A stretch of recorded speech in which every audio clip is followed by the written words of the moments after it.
welcome to day 6 of our monthly educational series for the month of July. And day 6 means that it's gradually drawing to a close. And for those who are asking in their hearts that, why is she dishing investment advice out like this? Okay, let me introduce myself to you one more time. My name is Olajumoke Caxton-Martins, and aside from having a bachelor's degree in law, and having attended the Nigerian law school, which enables me to practice law in Nigeria, I have a master's in international trade and investment law in Africa from the University of the Western Cape, Cape Town, South Africa. Now, this particular program was run in conjunction with the World Trade Organization and the World Intellectual Property Organization and several trade bodies, regional integration, ECOWAS, etc. So, I do have a bit of background in international trade and investments, particularly as it relates to the practices and the laws governing it.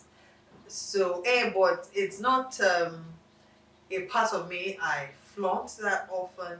I am more of a productivity coach. I try to help people achieve the best they can in their space.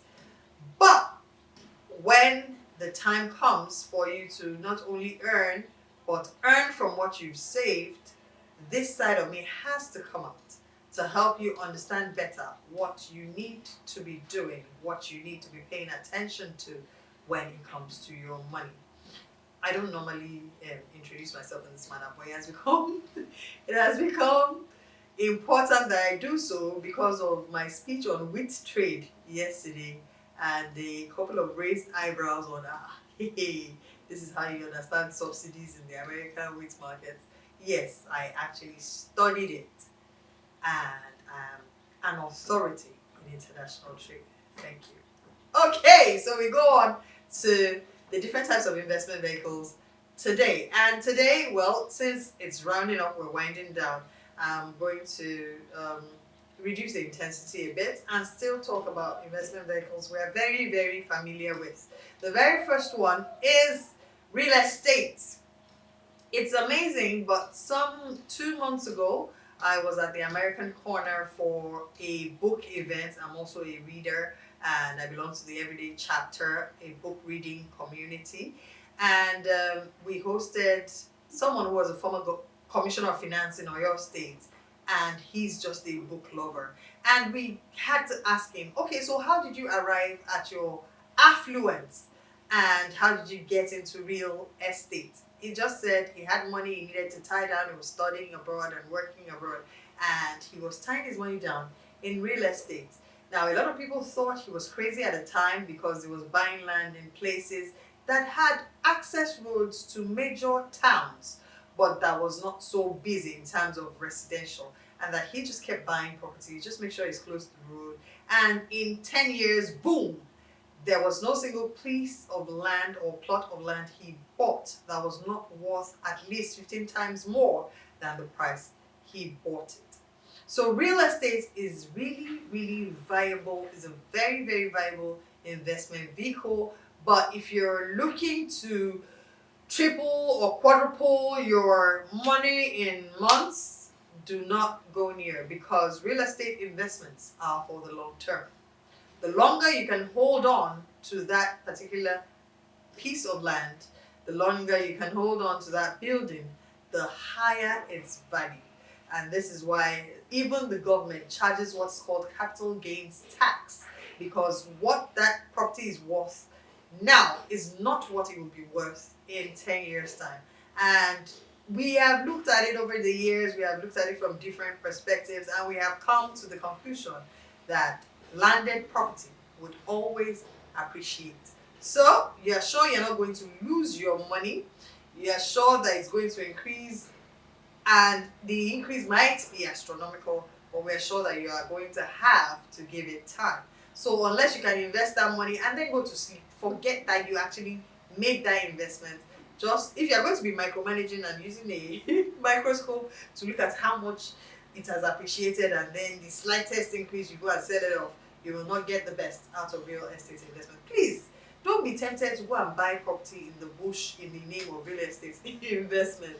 It does not work that way. There are some considerations. How close is it to the nearest airport? What kind of amenities are in the neighborhood? Is there a free trade zone that is going to, that's what's selling in Nigeria.